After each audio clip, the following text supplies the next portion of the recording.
truck thinks he can get in front of me. That's crazy.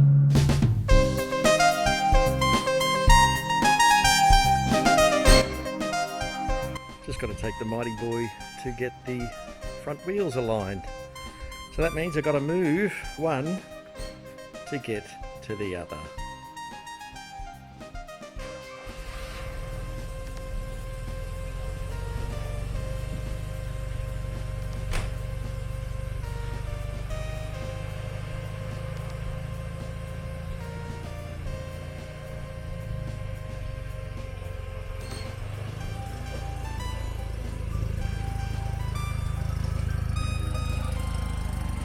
Let's go and get these front wheels sorted with the very noisy exhaust.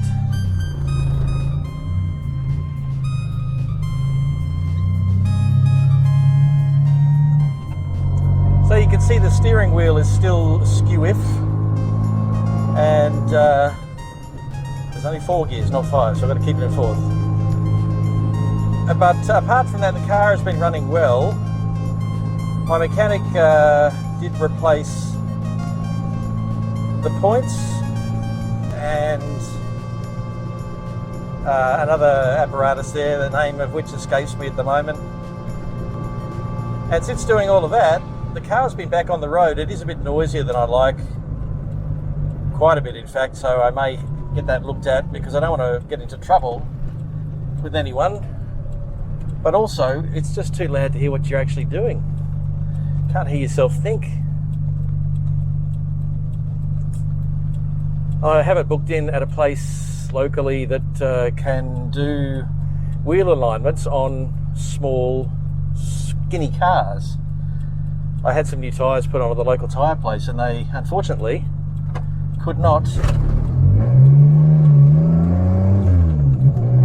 deal with the skinny width of this car. So this place that I'm going to is across town, but I've been told and have confirmed with them that they can actually do the alignment on the driveway without having to lift the car up. There you go, I'm going to put it in 5th again.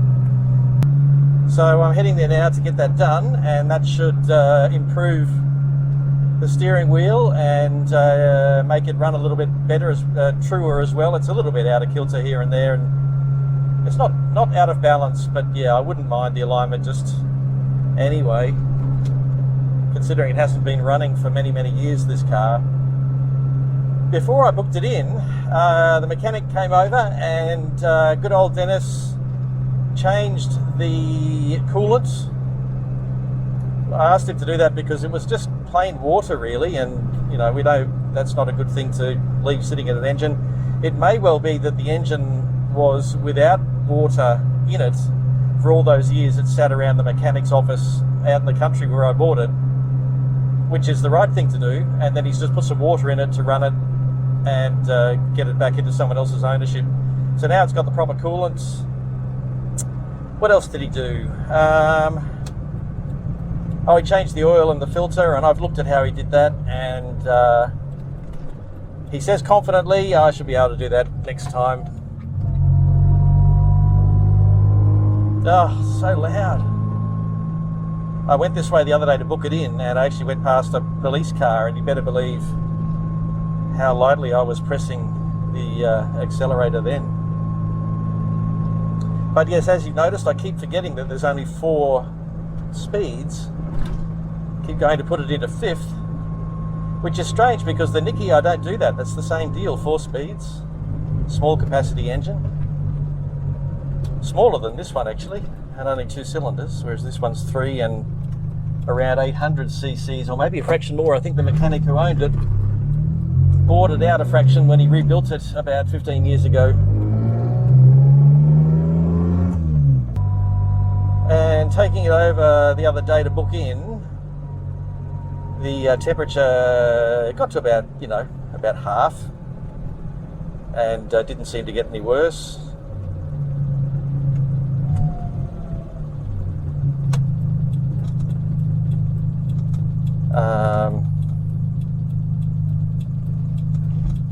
It has a tiny bit of hesitancy if you take off too quickly. It could be connected with the carburettor. I know the fellow did fiddle with it a bit before he sold the car to enable it to go. I think he said the float was playing up, but I don't know that that would cause the hesitancy from taking off quickly. If I take off slowly, it's not a problem. It's only if you take off like a scared rabbit that it has that little bit of hesitancy.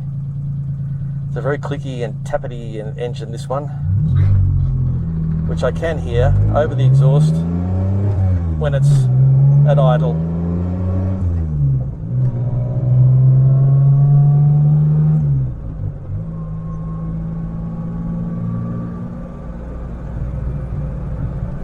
So this car's on club rego, which means I can only take it to club events. I can't use it as an everyday drive.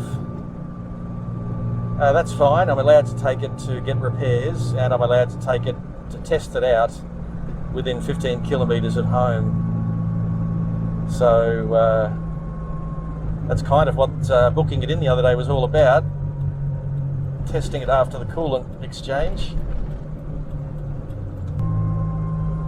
I'll be interested to see how it drives after having the alignment done, because it is a little bit strange. It seems to almost torque steer or something like that. I'm not sure why that would be. The other Mighty Boy that I've owned was an automatic. Same engine, 800 cc's, bigger than the factory delivered engine.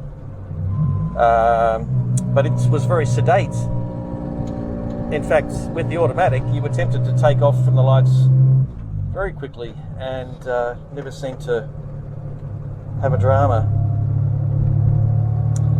But when you have just received an old car, it's a matter of getting a measure of it, I suppose, figuring out what's playing up and what's not.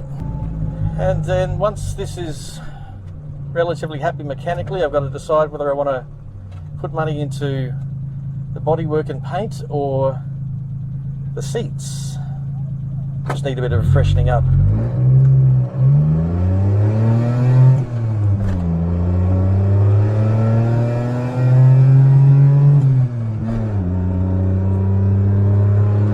That truck thinks he can get in front of me. That's crazy.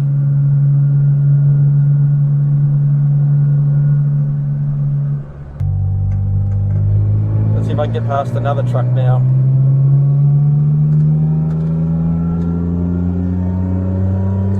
Yes, indeed.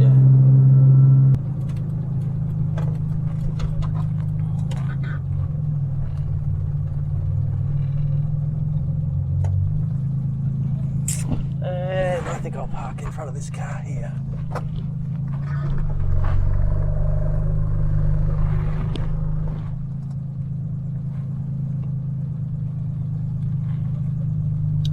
Because there ain't much parking.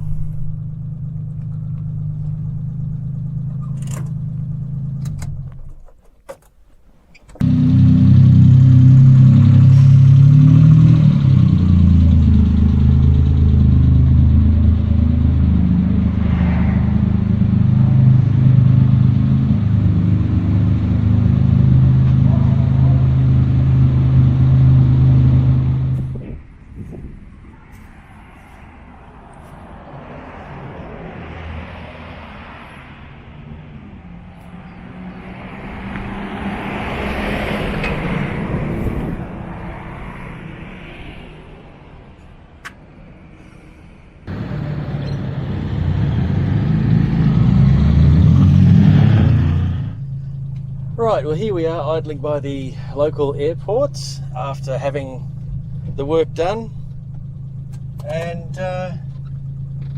they didn't do it sitting out on the driveway. They still took it inside and put it very carefully over a pit. Well, now that it's aligned and got new tyres and balanced on the 13-inch rims that someone has put on it, presumably off a Nissan Pulsar, I think, and with new wheel nuts that sort of give better contact between the rim and the hub, let's take it on a very short trip down the highway and see how it behaves at 100.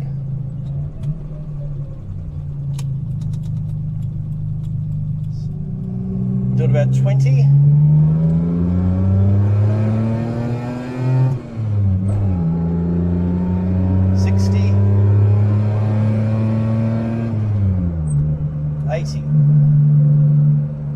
And cars are in front of me.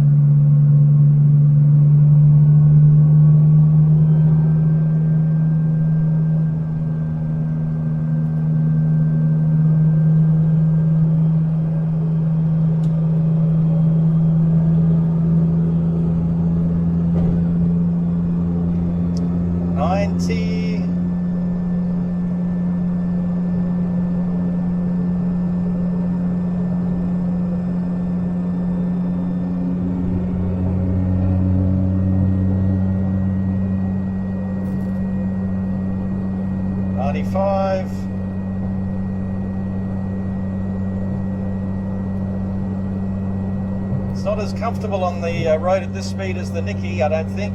You can watch that video in the corner of the screen. Well, that's 100. I'm just about to exit.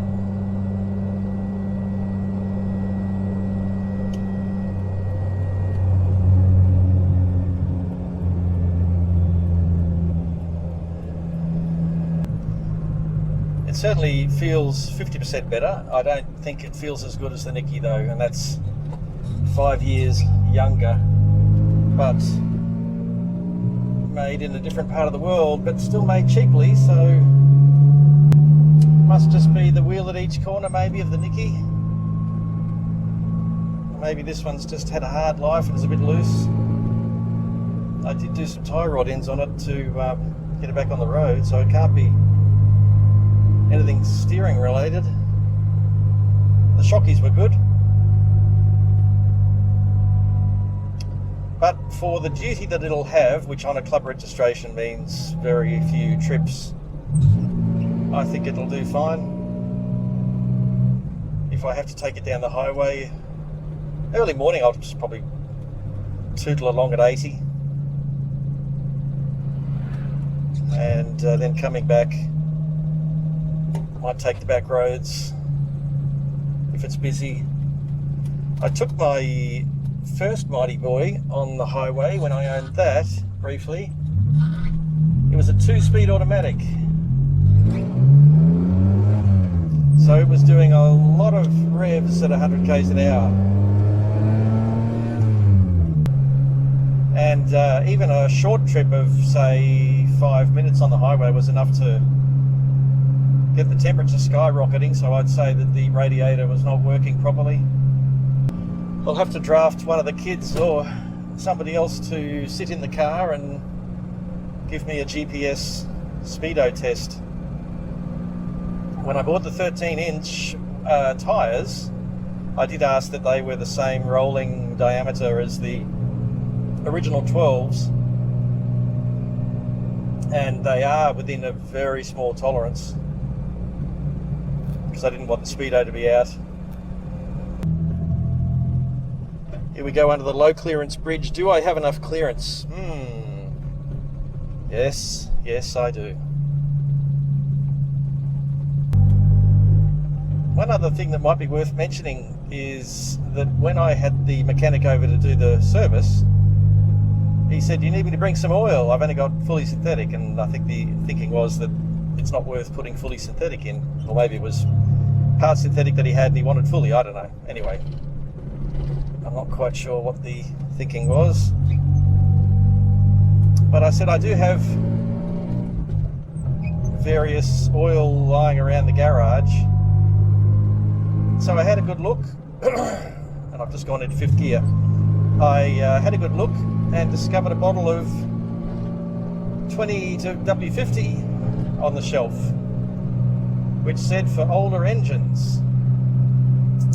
I looked on the outside of it and it was dated 2016,